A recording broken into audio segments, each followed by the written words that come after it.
Assalamu alaikum. Muitas vezes, o Talmud desumaniza os gentios. Então, vamos dar uma olhada em algumas dessas narrações. Então, começamos com Baruchot 58ª. Então, eu só vou te contar a história. Se alguém quiser ler, é só pausar o vídeo e ler o texto principal. Então, basicamente, o que acontece na história é que um rabino vê que alguém teve relações com uma mulher gentia. Então, ele cometeu fornicação com uma mulher gentia. E então ele decide que ele deve ser açoitado. E aí um homem chega e vai até o rei e diz: tem um judeu que está passando o julgamento sem a autoridade do rei. Então o rei manda ele de volta e pergunta: o que você está fazendo? Porque você está passando o julgamento sem a minha autoridade. E basicamente, o rabino diz a ele que ele teve relações com uma burra. Então você vê acima, dizia que ele teve relações com uma mulher gentia. Foi isso que aconteceu. Mas o rabino disse que ele teve relações com uma burra. E então ele basicamente traz Elias, o profeta, vem e testemunha. E então o julgamento sobre aquela pessoa é a morte. Então aquela pessoa diz: Deus faz milagres assim para mentirosos. Quer dizer, eu nunca tive relações com uma burra, eu tive com uma gentia. Então o rabino responde: canária. Os gentios não são chamados de burras, como está escrito, cuja carne é como a carne de burras. Então, os gentios são burras, segundo esse rabino. E você pode simplesmente se referir a eles como burras, e pode aplicar a punição de execução sobre eles. Sabe, a punição de execução aqui foi porque eles achavam que ele tinha cometido bestialidade. Ele realmente teve relações sexuais com uma burra. Então, eles usam esse versículo e dizem que, portanto, ter relações com uma mulher gentia tem a mesma decisão legal que ter relações com a burra. Então, o homem basicamente diz que vai contar às autoridades persas que o rabino chama de burro, que ele chamou os gentios de burra, e o rabino disse: esse homem tem o status legal de um perseguidor. Ele quer que eu seja morto. E a Torá disse: se alguém vem para matar, você o mata primeiro. Ele o atingiu com o bastão e o matou. Mesmo que a Torá não diz: se alguém vem para te matar, você o mata primeiro. É por isso que eles não deram um versículo, né? Aqui, você pode ver quem corta como a carne de burras. Eles citaram como Ezequiel 23h20, mas não citaram isso porque não está lá. A coisa mais próxima que podemos dizer é Êxodo 22h02, porque aqui, aparentemente, eles mencionam a mesma coisa que a Torá afirmou: se alguém vem para te matar, levante-se e mate o primeiro. E no contexto, eles estão discutindo Êxodo 22h02. Então, como você pode ver aqui, qual é a razão para Elisha considerar um ladrão? Então eles estão falando sobre esse versículo, que diz: se um ladrão for pego arrombando à noite e tiver desferido um golpe fatal, o defensor não é culpado, mas ao amanhecer, o defensor é culpado. Então isso não dá a ele o direito de simplesmente matar um cara porque ele vai contar para as pessoas que ele chamou de burras. Na verdade, se formos a Ezequiel 23h02, que você citou para dizer que os gentios são burras. Na verdade, diz, ela se tornou cada vez mais promíscua ao se lembrar dos dias de sua juventude, quando era uma prostituta no Egito. Lá, ela desejava seus amantes, cujos genitais eram como os de burras, e cujas emissões eram como as de cavalos. Não está dizendo que os gentios são burras. Então, acima de Metzia 1:4b.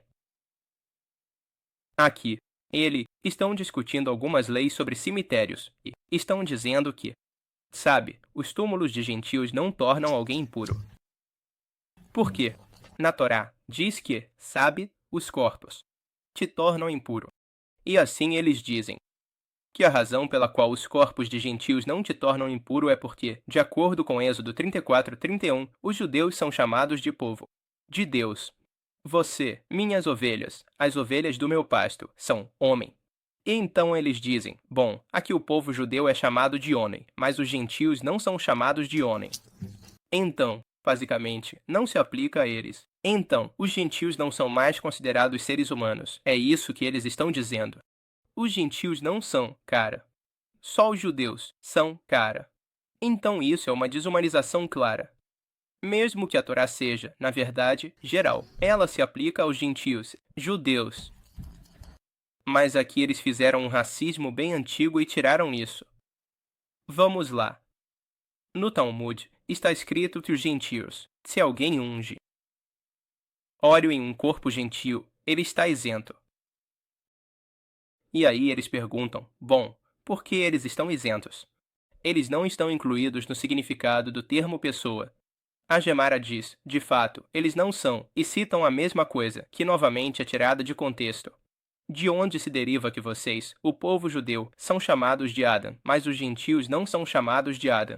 Adam significa pessoa, então só os judeus são pessoas, os gentios não são pessoas. Beleza.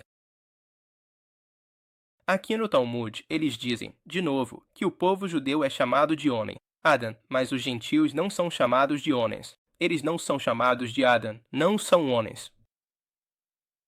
A Gemara levanta uma objeção. Não diz, em relação aos midianitas, que eram gentios, e os persas eram 16.000, o que indica que os gentios também são chamados de Adam como seres humanos, homens como pessoas. A Gemara responde, eles recebem esse título por causa da necessidade de distinguir as pessoas que foram capturadas dos animais que foram levados como espólios de guerra. Não, essa é uma explicação terrível. Em Números 31:2.40, é uma prova de que os gentios podem ser chamados de pessoas. Eles são pessoas, de acordo com a Torá.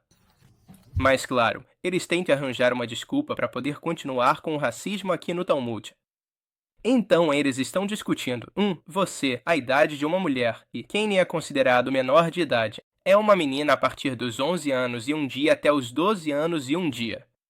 Se ela for mais nova do que isso, ou mais velha, ela pode seguir em frente e ter relações sexuais da maneira usual, sem contracepção. Essa é a declaração do Rabino Meir.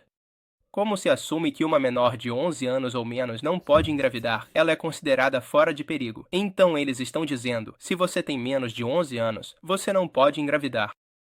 Então eles dizem, ambos, nesse caso da menina menor que pode se tornar, ok, então vamos só para essa parte 15. Os gameras, certo. Então, na verdade, vamos só subir. Desculpa. Mas nesse caso, o caso de uma menina menor que pode engravidar, e nesse caso de uma menina menor que não pode engravidar, ela pode seguir em frente e ter relações sexuais da maneira usual, e o céu terá misericórdia dela e evitará qualquer acidente. À luz da declaração do Rabino Meir, como Justini poderia ter engravidado aos 7 anos. Então, tem uma menina que engravida aos 7 anos, e ela é gentia. Então a Gemara responde, se você quiser, diga isso. Aquela menina conseguiu engravidar tão nova porque ela era gentia. E o versículo diz, em relação aos gentios, a carne deles é a carne de jumentos. E se você quiser, diga em vez disso que ela estava mentindo quando disse que engravidou aos 7 anos. Como está escrito, em relação aos gentios, cuja boca fala falsidade, e sua mão direita é uma mão de mentiras. Certo. Aqui, eles dizem, em relação ao que os sábios disseram, que um gentio não tem linhagem paterna, então ele não tem uma linhagem. Não diga que é porque eles estão tão mergulhados. Então eu imagino, na imoralidade sexual como eu. Eu assumiria que eles não sabem a identidade de seus pais com certeza, mas se essa identidade for conhecida. Estamos preocupados que a paternidade seja reconhecida em relação à proibição de relações sexuais com parentes paternos proibidos e outras questões alácticas. Na verdade, mesmo quando é conhecido, ainda assim não estamos preocupados. Então, mesmo que você conheça os pais dos gentios, ainda assim não há linhagem para eles. Os pais deles não são considerados seus pais. A prova é, sei lá, eles dão alguma prova falsa. Então eles dizem, aprenda com isso que o misericordioso dispõe os gentios machos de sua prole, como está escrito em relação a...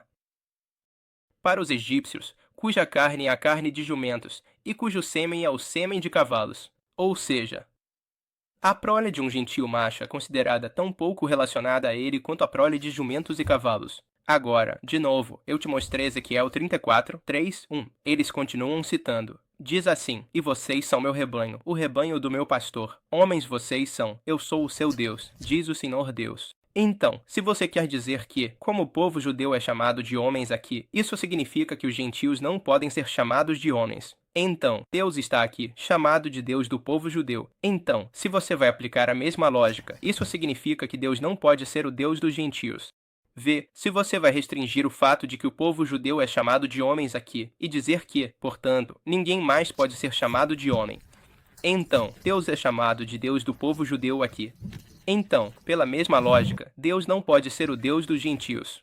Então, é uma distorção terrível do versículo que eles estão fazendo com Ezequiel 34, 31, e é a mesma coisa que eles fizeram com Ezequiel 23. Quando eles tentaram dizer que isso está dizendo que os gentios são burros. Não diz isso. Diz que está tentando descrever quão nojentas essas pessoas poderiam ter sido, que eram fornicadores e isso e aquilo. Não estou dizendo que todos os gentios são burros. Quem são as pessoas que na verdade são como burros? Natan Olodina, Minuca Mazali, Maria Minu Asfalo. O exemplo do povo que negou os sinais de Allah. E Allah não guia o povo que faz o mal. O exemplo daqueles que foram confiados com a Torá e depois não a seguiram é como de um burro que carrega volumes de livros. E Allah não guia o povo que faz o mal. O exemplo daqueles que foram confiados com a Torá e depois não a seguiram é como de um burro que carrega volumes de livros. Péssimo é o exemplo do povo que nega os sinais de Allah, e Allah não guia o povo que faz o mal. Por quê? Por causa dos burros. Qual é o benefício de todos aqueles livros nas costas de um burro? Se você vê um burro e livros nas costas, qual é o sentido desses livros? Não aprende com eles. Então, as pessoas que não seguem a Torá é a mesma coisa. Você tem todo esse conhecimento, esses rabinos fazem toda essa leitura. O que isso beneficiou eles? Nada. E a Torá é muito clara. Tem muitas profecias sobre o profeta Muhammad. Tá dizendo, siga isso, profeta Muhammad. A paz esteja com ele. Mas, os judeus seguem a Torá quando diz isso. Não. Então, vocês são essencialmente como burros carregando volumes de livros. Não faz sentido ter todos esses livros.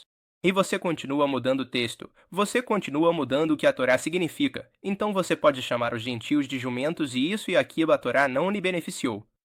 Se vocês realmente seguissem, acreditariam no profeta Muhammad, a paz esteja com ele.